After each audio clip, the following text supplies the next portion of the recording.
I think it's good because I think what it does is that it gives people a sense to want to go out and find out about that urban legend. I mean, Blair Witch had the whole setup with the websites and everything that they had going on, which was fabulous. And, of course, Amityville Horror's been around since, I think, 1979 when it came out, and then they've done some sequels later. But what that does is it gets people wanting to go out and research these urban legends. In fact, wasn't Urban Legends, didn't they do 3 movies, Urban Legends 1 and 2, and then, like, the final cut, I believe? They did a series of those. So I think it's great. I mean, just like Candyman, I mean, that was another, like, urban legend movie, and then which kind of was, like, off the Bloody Mary story. So I think it's fabulous.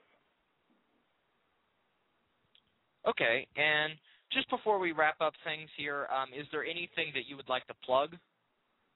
No, I mean, really, Suspense Magazine, we are definitely, the magazine that we're not all horror, but we're, a lot of people who read and watch horror films, also like suspense thriller, because I think that there is that fine line on, what exactly is horror. Are you looking for straight gore, or are you looking for something that just scares the hell out of you to the bone? And so that's what, we cover, and that's what we look to do. So, SuspenseMagazine.com is our website, and you can find out more about our magazine. People email us all the time to put stories in there. We're always looking for stories. If people have urban legends in their hometown, we love to hear about them, and we publish them in the magazine.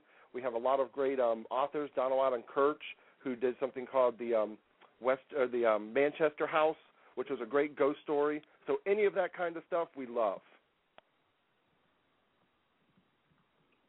Okay.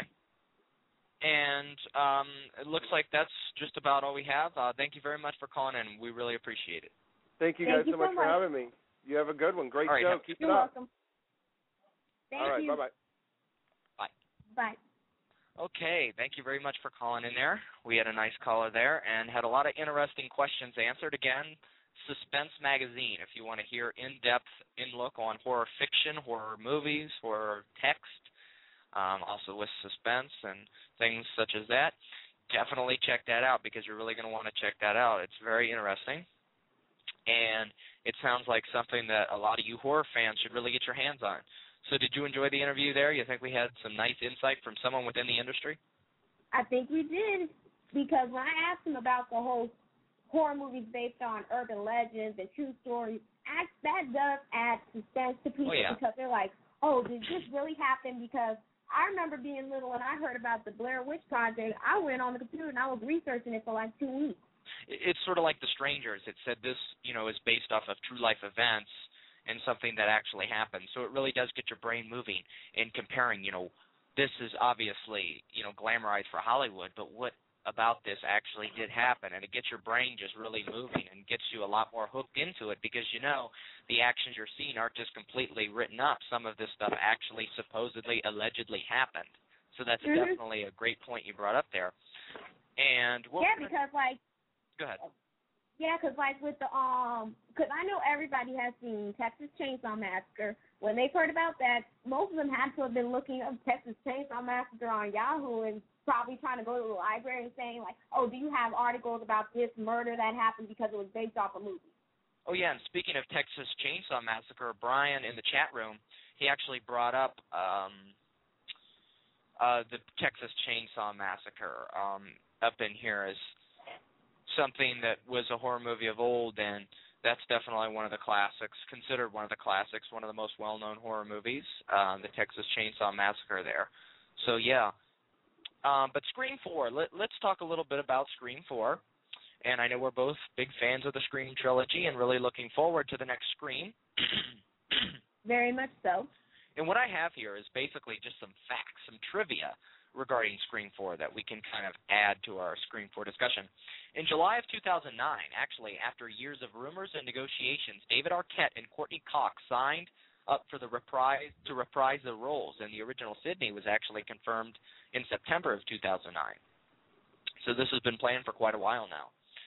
And on March 22nd, 2010, Variety announced that Wes Craven was officially signed as the director, and Wes obviously directed all of the other Screams. And like John said, Wes Craven he's trying to get Wes Craven for an interview, which is pretty cool. And I definitely like to read that in Suspense Magazine. And we also have originally planned for October 2010 release date, but after writing delays, the scheduled release date is now April 15th, 2011 for Scream 4.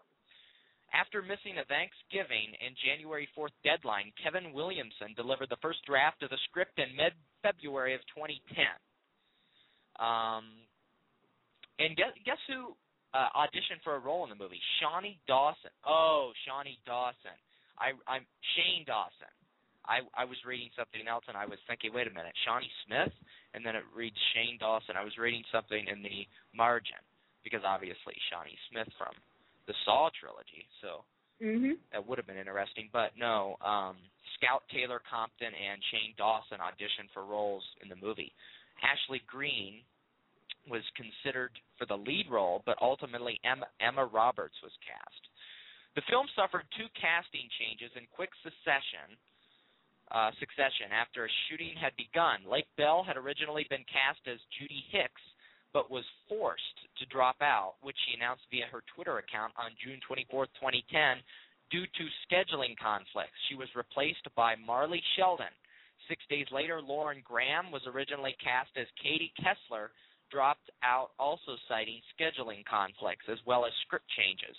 She was replaced by Mary McDonnell. At a table read on January 25, 2010, the actors were told to stop reading at page 75 to prevent those already cast in the film from knowing the climax. And I always like when they do that. It's no fun when everything's been revealed and you already know what's going to happen and people give spoilers out. True. That defeats the purpose. We don't want to know who the Scream Ghostface Killer is. With 4 installments, this landmarks of the Scream franchise is being one of the only horror franchises to have its main characters return for all the sequels, and that's obviously Sidney Prescott. And that's a good thing.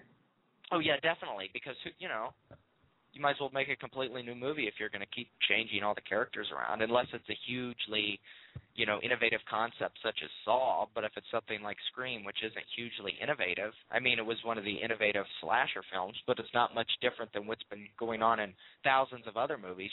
To make that unique, you're definitely going to have to bring back those same characters that people get attached to emotionally. Yeah, because when they did the remake for Nightmare on Elm Street and they got somebody new to play Freddy, basically that killed the concept. Oh, yeah. It just made it horrible. Oh, yeah. Nothing. It was nothing. Yeah, I definitely agree. So if they were to replace Sidney, it probably would just, it wouldn't feel be the same. like. It wouldn't feel like it. You're right. It would definitely not be the same. And you can't replace Dewey, of course. No, and that's definitely something, that Scream's going to be commended for, and that is the original. Keeping all the characters. Definitely.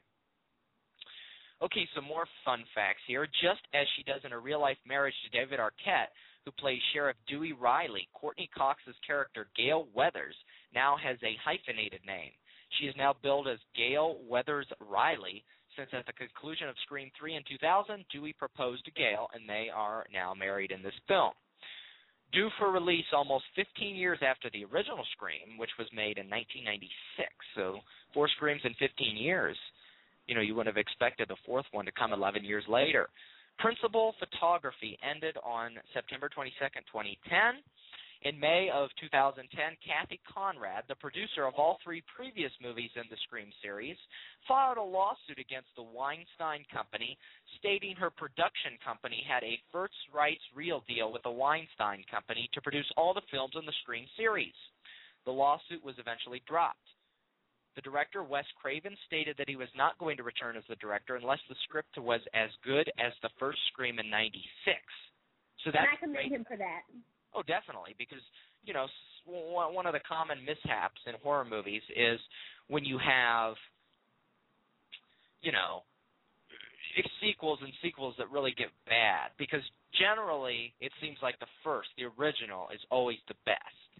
And then, as the rest of them follow suit, it's like, okay, it lessens the standards with every movie. Yeah, and hopefully this is a good sign that it's going to be really strong if the script's as good as the original. So that's definitely positive. Wes Craven has a cameo in the movie. In June of 2010, he asked his fans following his Twitter account what his cameo should be.